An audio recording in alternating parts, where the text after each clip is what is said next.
예, 우리 올 한해 주제 구절이 이사야 61장 4절인데 제가 좀 4절 묵상하면서요 1절부터 좀 차근차근히 함께 나누었으면 하는 마음이 성령님이 주시는 마음으로 그래서 이 시간도 함께 나누었으면 합니다. 저는 가끔 이런 질문들을 받습니다. 거듭난 그리스도인이신가요? 아유 본어의 크리스찬? 저는 캐나디언한테 주로 이런 질문을 받아봤어요.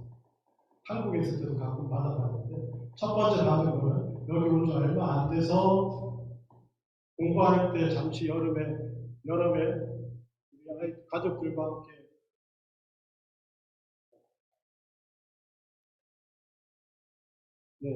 가족들과 함께 캠핑장에 갔는데 옆자리 제 정확한 기억은 캠핑장인가 하고 알아보러 들어갔는데 거기 차가 또 캠핑하고 있는데 캐나디안 가족들하고 이렇게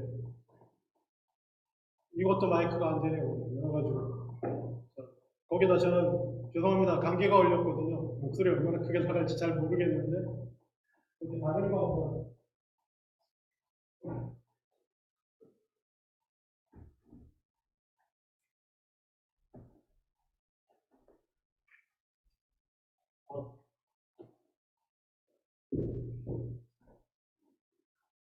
파워 자 이게 나가서 감사합니다. 한여름에 캠핑장에서 옆에 캠핑카 내려놓고 있던 왜 얘기를 하게 되는지 모르지만 그 가정과 얘기를 하다가 거기 아저씨 저 집안의 아빠 되시는 양반이 뭐 얘기하다가 교회 얘기하고 그러다가 그러는데 벌써 너는 거듭난 크리스찬이고 아유 본어게인 크리스찬? 그래서 제가 뭐랬을까요? Yes, I do. I did. How about you? 자기도 본어게인 크리스찬. 그리고 가장 최근에도 또 있었겠지만 가장 최근에 우리 저희 교회 뉴스를 좀 섬겨주시려고 이렇게 오셨던 우리 마빈 선생님 뭐라고 해야 되나 미스터 마빈? 하여튼 마빈 그분도 그냥 인사하고 제가 목사잖아요. 그래서 이렇게 나 패스터고 여기 이렇게 청성명하고 뭐 이러면서 그러더니 그래도 제가 목사라고 그렇게 질문하신 것 같아요. 목사한테 너 본어게 한 크리스찬이야 물으면 실례잖아, 솔직한 얘기로. 그렇죠? 그러니까 그렇게 묻지는 않고 너 언제 본어게 됐니? 그렇게 묻는 거예요. 예의가 있으신 분이긴 해. 저 예의 없는 분 가끔 만났거든요. 옛날에 드립다 대놓고 본어게 됐 전도사한테 너 본어게 됐냐고 너 거듭났냐고 그런 분도 계신데 이분은 역시 그냥 그 질문 하나만으로도 이분은 참 훈련된 분이구나라는 느낌을 받았어요. 온유한 분이시고 그래서 그냥 언제 목사라고 소개하니까 언제 거듭났냐고 물어봐서 제가 뭐라고 했을 것 같습니다.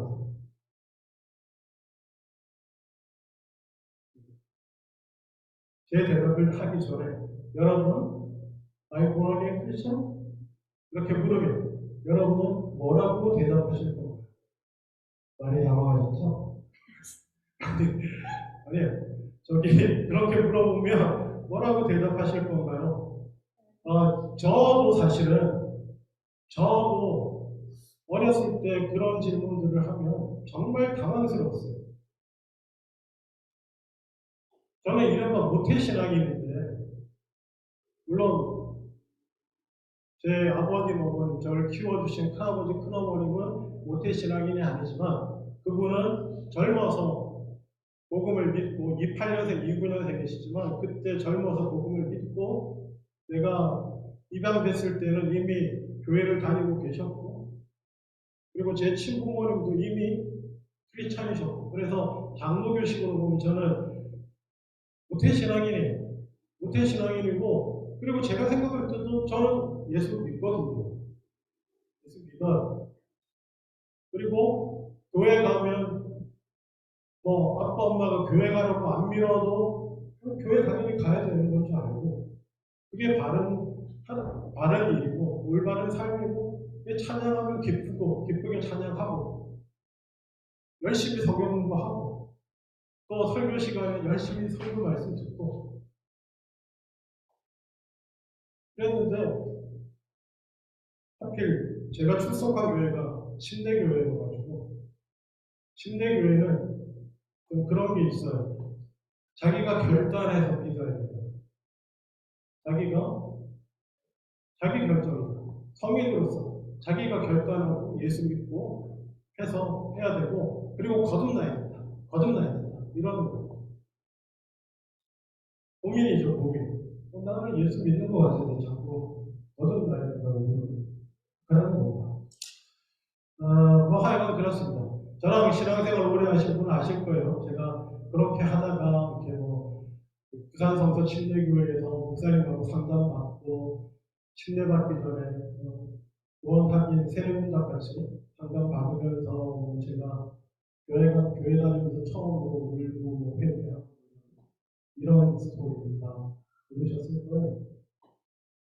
그리고 웬일인지 저는, 그리고 그날 밤에 침례를 받았거든요. 그게 제 중학교 2학년 12월 27일이라고 저는 기억하고 있습니다. 기억하실 필요 없어요. 근데 저는 기억하고 있어요. 오해하지 마세요. 목사님이 기억하니까 기억해야 되나? 아니에요. 전혀 그런 거 아니에요. 그래서 저는 그냥 우연히 기억하고 있습니다. 그날. 그런 거 꼭 기억해야 된다고 주장하는 이단이 있었어요. 몇 날 몇 시에 자기가 거듭났는지 예수 믿었는지 원판하고 하는 이단이 있었는데, 기억하실 필요 없어요. 기억 못 하실 수도 있어요. 그래서 제가 마귀한테는 중학교 때 제가 미들스쿨 다닐 때 아마 디셈버였던 걸로 기억합니다. 그렇게 얘기해줬어요. 자, 그렇지만 이 질문이 안 중요할 수도 있지만 또한 중요할 수도 있습니다. 매우 중요할 수도 있어요. 어떤 의미에서. 제가 이른바 목사님하고 상담하면서 눈물 흘리고 교회 나가 처음으로 눈물 흘린 그날이 제가 구원받는 날일까요? 저는 절대로 그렇지 않다고 믿습니다. 절대로 그렇지 않아요.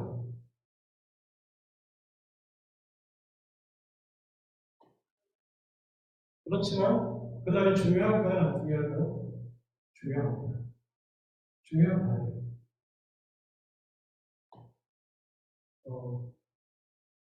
저를 키워주신 큰아버지, 아버지도, 죄송합니다. 제가 왜 자꾸 구분하냐면, 제가 아버지라는 단어를 쓰는 순간 아버지 양쪽 분이 다 등장하시기 때문에 제 마음속에 그래서 구분할 수밖에 없어요. 조금씩.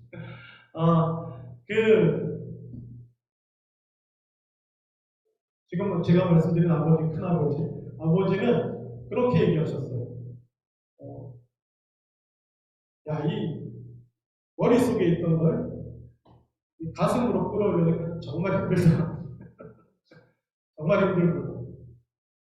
그런 얘기도 하신 적이 있고요. 분명히 말씀드리는데, 여기 있으면 구원이 아니고 여기 있어야 구원이다. 천만의 말씀이에요. 그렇게만 주장하는 데 있으면 저는 감히 선포하는데 그냥 이단입니다.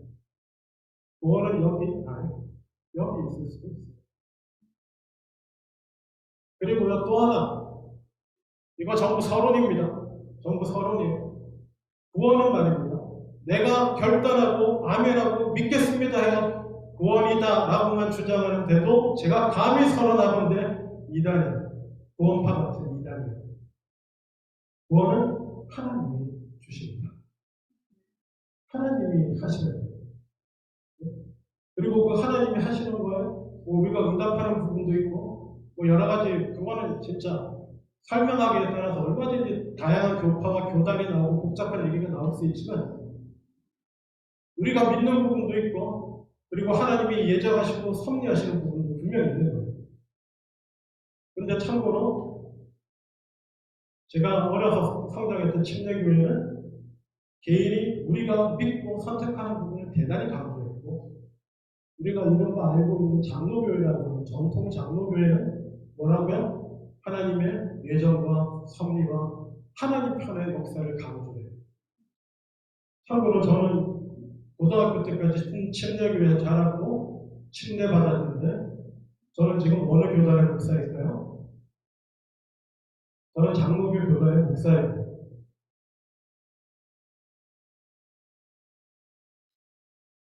저는 양쪽 다 존중합니다. 제 배경에 그 둘 다가 다 있어요. 그렇지만 오늘은 그래도 질문 드리고 싶네요. 여러분은 거듭나셨습니까? 자, 왜냐하면 오늘 본문이 약간 그쪽과 관련이 좀 있어요. 거듭난다라고 하는 이해와 좀 관련이 있습니다. 왜냐하면 오늘 본문에 보면은 예수님께서 메시아로서 기름 부음을 받으시고 이 땅에 오셔서 하시는 일이 뭐냐면은 가난한 자에게 아름다운 소식을 전하고, 그래서 마음이 상한 자를 고치시고 포로된 자에게 자유를 주고 갇힌 자에게 노임을 주고, 그렇게 해서 하나님의 은혜를 선포하고 함으로 결론적으로 그분이 우리에게 주시는 변화가 무엇이냐면 3절에 무릇 시온에서 슬퍼하는 자에게 화관을, 이거 상징이에요.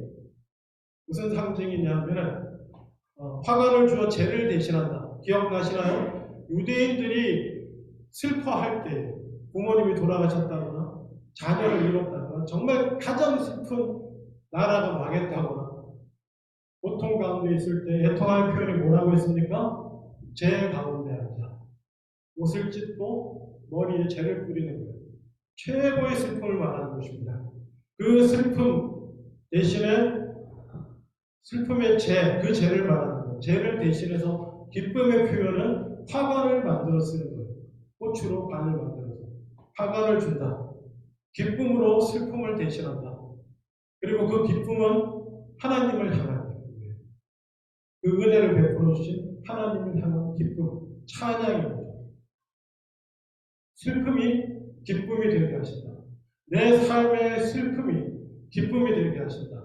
내 삶의 걱정과 근심과 슬픔과 아픔이 찬양이 되게 하신 것이 예수님의 하신 일이에요. 물론 제가 되게 많이 생각했습니다. 십자가에 죽으시고 죄 사해 주시고 차근차근히 하려면 이미 다 아는 얘기를 꼭 집어드려야 되는데 어쨌거나 결론적인 부분에 와서는 우리가 죄 사함을 받고 죄에서 자유를 얻고 풀려나고 노임을 받고, 이 노임을 받는다라고 하는 것은 감옥의 문이 열린다는 뜻이거든요. 그래서 포로된 자가 자유되는 것과 좀 다른 의미를 가져. 포로된 자가 자유되는 것, 그야말로 자유롭게 풀려나는 것을 의미한다고 한다면, 노임을 받는다, 감금됐다가 노임을 받는다고 하는 것은 눈을 뜬다는 의미가 있어요. 갇혀있으면, 감옥에 갇혀있으면 뭐만 보입니까? 나를 가둬놓은 요만한 몇 평 안 되는 그 좁은 지저분한 감옥과 거기 갇혀있는 내 꼬라지밖에 안 보이잖아요. 그런 감옥에서 죄악과 연약한 가운데 이리 치고 저리 치고 상처받고 피칠해놓고 피나고 이러고 있는 그 갇혀있는 거기서 풀어주신다는 거예요. 눈이 열리고 하나님의 역사를 보고 하나님의 나라를 보고 하나님의 약속을 보고 소망과 영생의 소망과 하나님의 나라가 이루어져가는 그 일에 내가 쓰임받고 들어가는 것, 이런 시야가 열리는 걸 말해요. 그게 노임을 받는다는 뜻이에요. 감금됐다가 내 안에 갇혀있다가 내 삶, 내 인생, 내 약함, 내 죄악, 내 가정, 내 먹고 살림, 내 괴로운 근심, 그것만 보이던 감옥에서 벗어나는 거예요. 그리고 포로된 자에서 자유가, 나를 억누르고 있던 걱정과 근심, 죄로 인해서 억눌려 있거나 이런 것에 실제로 놓여놔서 내가 선택할 수 있고 말씀 주님의 뜻을 따라 행동하고 할 수 있게 되는 거예요. 놓여나게 되는 거예요. 포로된 거에서 자유로워지는 거예요. 앞뒤가 좀 바뀌었지만 성령이 인도하시는 대로 그런 경험을 하게 되는 것입니다. 하게 된다고 제가 말씀드렸어요. 하게 되는 거예요. 한 번만 하는 것도 아니고 여러 번 할 수도 있습니다. 예를 들면 최근에 제가 좀 힘들었던 얘기 해가지고 여러분들에게 걱정을 끼쳤는데 죄송합니다. 힘들었던 얘기 했었잖아요. 한 시간 내에. 옛날에 나의 실수와 내가 말 잘못하고 연약해서 잘못한 행동들로 인해서 어그러지고 회복된 것도 있지만 회복할 수 없는 것들. 한 많은 실수와 죄와 사실 다 그때그때 저 회개합니다. 하나님 앞에 회개했는데도 불구하고 그냥 그것이 솟아올라가지고 다시 나를 막 잡아 당기는 거예요. 아무런 의욕이 없게. 네가 그래가지고 네가 한 짓을 봐. 알고 있는데 모르고 있대. 그래서 막 다운되고 있을 때 제가 회복됐다고 그랬잖아요. 주님이 괜찮다고 해주세요. 그때 제가 이 얘기를 할까 말까 그랬는데 그냥 뭐 하죠. 보통은 심리 요법은 이런 거예요. 스스로에게 괜찮다고 해주는 거예요. 심리 요법. 부정적인 말 하지 마. 긍정적인 말을 하고 긍정적으로 사고하고 괜찮다고 하고 그래서 어떤 때는 교회에서도 심리 요법을 적용해서 가르쳐요. 그래서 그 사람이 고민하고 있는 거에 긍정적인 답을 줄 만한 하나님 말씀이라고 골라가지고 계속 갖다 내는 거예요. 저는 안 좋아합니다. 그런 걸로 도움받으신 분 있으시면 하나님은 괜찮아요. 저는 개인적으로 안 좋아합니다. 제가 기독교 상담도 좀 공부를 했지만 상담 심리하고 기독교에 들어와가지고 이상해지는 것도 많이 보고요. 심리치료법하고 똑같아요. 제가 그거 잘못 받아들여가지고 엄청 피해본 얘기 한 거 기억하시죠? 제가 참 죄송합니다. 그냥 용서하시고 들어주세요. 제가 참 똑똑한 사람인데 한 가지 가시가 있어요. 저한테 똑똑하다고 주장했었는데 가시 뭡니까 그거 아시는 분 아시죠? 제가 수학이 제병이에요. 수학이 수에 약해요. 수에. 그럼에도 불구하고 거의 수학을 포기하다시피 하고도 나름대로 괜찮게 공부하고 괜찮게 성공하고 해서 다시는 수학 근처도 안 가도 되는 데를 지원해가지고 이렇게 사용하고 있는데 그래서 제가 얼마나 고민이 많았냐면 그래서 뭐 긍정의 뭐 책 이런 거 많이 봤어요. 그러니까 두려워하지 말고 뭐 그런 거 있잖아요. 나는 수학을 잘할 수 있다 이렇게도 하면 안 돼. 완전 긍정의 문구를 써 너를 위해 나는 수학을 잘한다 이렇게 써. 그렇게 눈에 보이는 곳에마다 다 써놓고 하나님 이런 거죠. 근데 어떤 때 보면 가끔 성경 말씀을 약간 그런 심리 요법으로 쓰려고 하는 경우가 있어요. 무심코 그렇게 할 수 있습니다.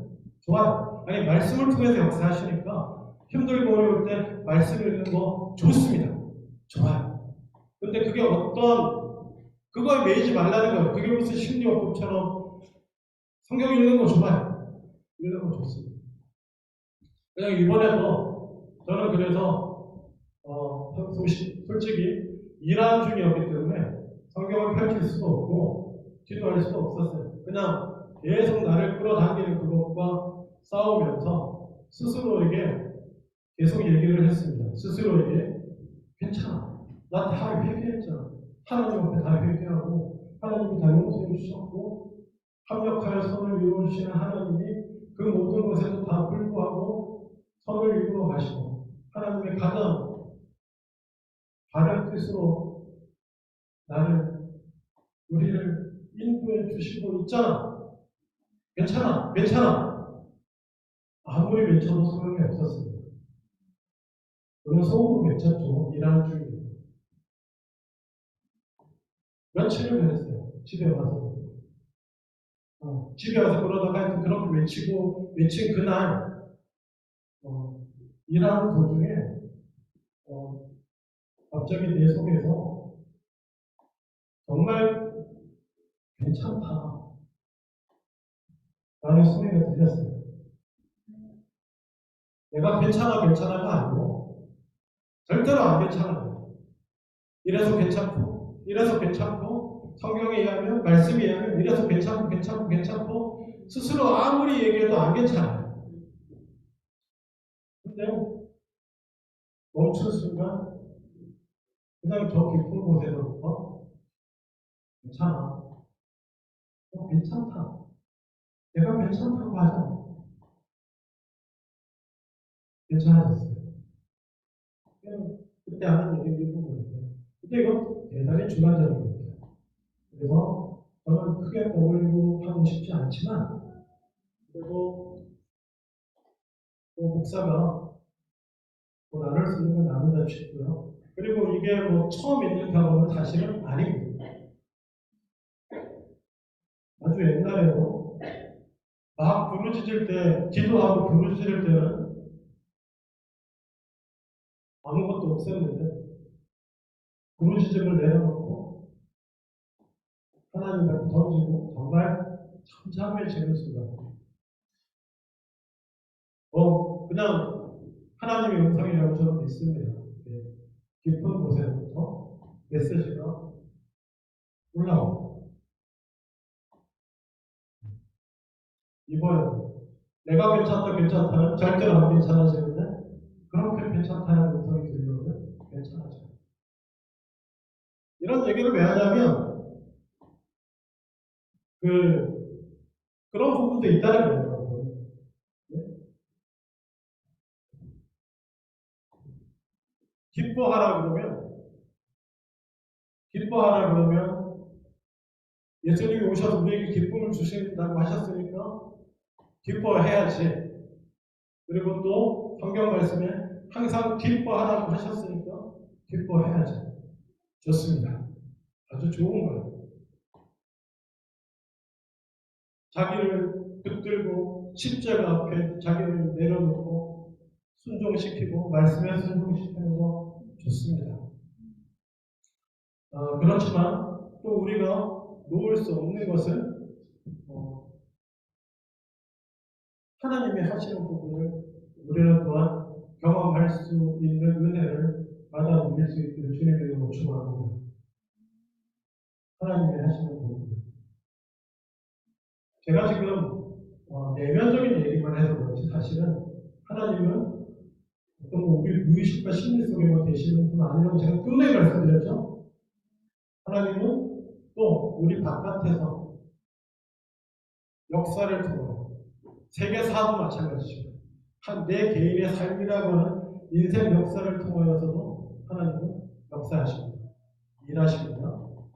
근데 가만 생각해보니까 제가 지금까지 이쪽만 너무 강조했던 것 같아요. 왜냐하면 한국에서 신앙생활 하시는 분은 전부 이 안쪽에만 있거든요. 안쪽에만. 내가 뭐 기쁨을 받고 누리고 변화되고 영적으로 뭘 보고 뭐 속에서 우러나는 이것만 있어가지고 저는 반대로 하나님이 그 안에만 계신 분 아니고 하나님이 역사를 주관하시고 인생과 삶을 천지 우주 만물을 창조하시고 이끌어가시고 그 안에 나의 역사도 포함해서 행하시는 분임을 강조해서 너무 강조하다 보니까 저도 이런 얘기를 잘 안 하게 됐던 것 같아요. 근데 하나님은 우리 영혼도 실질적으로 만나주시고 만져주시는 분이심을 기억하시기 바랍니다. 너무 그쪽에 매여서도 안 되겠지만 제가 대표적인 사람이에요. 저는 그런 거 너무 싫어합니다.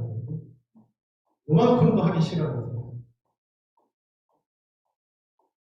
제가 제일 죄송합니다. 시간 보고. 예, 벌써 3시네. 예. 말씀의 본문 강의로는 사실 살짝 포기했습니다. 살짝 포기하고, 저는 또 이런 거 너무 견디기 힘들어하는 사람이에요. 한국 교회에 방언 열풍이 불었을 때가 있습니다. 심지어 뭐라고까지 얘기했냐면, 저는 그 얘기 듣고 참 당황하고 슬프기까지 했는데, 방언을 못 받으면 구원 안 받은 거예요. 방언을 못 받으면 구원 안 받은 거예요. 그런 얘기 한 적이 있어요. 방언이 구원의 증거래. 무슨 이런 도구 싸움을 했어요. 그런 적도 있어요. 그런 적도 있고, 정말 저는 그런 거 저하고 안 맞습니다. 근데 그럼에도 불구하고, 이렇게 안 맞는 저에게도 하나님은 내면으로 말씀해 주실 때가 있어요. 내면으로 말씀해 주십니다. 좀 이상한데, 믿어주세요. 아니, 왜냐하면, 저의 치열함은 항상 거기에 있어요. 세상의 소리를 끊고, 세상의 일들을 끊고, 오직 하나님께로부터 오는 것이 무엇인가를 헤아리고 살피고 보는 게, 제가 또 이 단어 쓰면 죄송한데, 저 약간 제가 최선을 다하는 부분 중에 하나예요. 왜냐하면, 이 악한 세상 속에서 사람들이 우리를 얼마나 공격하는지 몰라요. 어떤 걸 얘기하면, 그건 다 이렇게 얘기할 수 있는 거잖아. 어떤 걸 얘기하면, 너무 심리하고 상담하고 다 그러는데, 저는 그런 소리가 듣기 싫었어요. 너무너무. 그래서 누구도 뭘 할 수 없는 하나님이 주시는 것들. 그러다 보니까 좁아졌을 수도 있어요. 그렇지만 확실한 것들을 저는 붙들고 간다고 저는 믿어요. 믿는데 어쨌거나 그래서 여러분 진정으로 무너지는 것을 세울 수 있는 사람은요 내 슬픔이 기쁨이 된 것을 경험한 사람입니다. 기뻐해야지가 아니고 내 상한 마음이 치료해야지 믿습니다. 치료된 줄로 믿습니다. 아멘 할렐루야가 아니고 그냥 주님이 아무 짓도 안 해도 주님이 치료해 주시는 것들을 경험합니다. 물론 성령은 구하는 자에게 주시는 것 같습니다. 구하려고 하는 마음이 전혀 없어서는 안 되지만 어떤 그러한 것들이 있으신 분은 진정으로 기쁨으로 무너진 곳을 세울 수 있는 분들이세요. 제가 드린 지금까지 얘기는 저의 신앙 간증이에요. 개인은 다 다릅니다. 여러분 다 다를 수 있어요. 저는 본호개인이 언제냐 그럼 사실 저는 몰라요. 그렇지만 그런 거를 생각하고 저한테 부르시는 분들이 있기 때문에 저는 그냥 제가 침례받고 침례교에서 침례받고 목사님하고 상담하면서 이렇게 눈물 흘렸던 그날을 그냥 기억하고 있어서 정말 본호개인은 하나님 아니다. 뭐 이렇게 하고 얘기는 합니다만 정확히 알 수는 없어요. 왜냐하면 사람은 거듭나는데 요한복음 3장에 보면 거듭난다는 것은 물과 성령으로 거듭나는 건데 성령은 제가 말씀드렸죠. 뭐와 같습니까? 바람과 같아서 언제 불고 언제 사라질지 몰라요. 그걸 누가 압니까? 그러니까 저는 목회적으로 이렇게 이해한다고 말씀드렸죠. 제가 이렇게 말씀드릴게요. 예수님을 밤에 찾아와서 이 질문한 사람, 요한복음 3장에 바리새인으로서 예수님 와서 구원에 관해서 질문한 사람 누구죠? 니고데모잖아요. 니고데모는 그러면 지금 니고데모는 구원 못 받았나요? 이렇게 예수님 만난 다음에 그리고 니고데모가 나중에 어떻게 하냐면 요한복음 후반부에 보면 예수님을 당당하게 찾아와가지고 시신을 달라고 그랬나? 아마 그런 사람들이 있는 거예요. 죄송합니다. 제가 나이 먹은 것 같다가 하여튼 뒤에 뭔가 중요한 역할을 해요. 니고데모가 역할을 하는 사람인데 니고데모 구원 못 받았나요? 그리고 오순절에 성령 강림하기 전에 예수님 따라다녔던 사람들 사도들이죠. 뭐 제자들 성령 강림 전에는 구원 못 받았나요? 아니거든요. 도움받은 사람들은 그 사람들. 근데 성령이, 바람 같은 성령이, 나도 모르는 사이에 임한 그 바람 같은 성령이 임할 때 예수님 가르침이 생각나고 말씀이 깨달아지고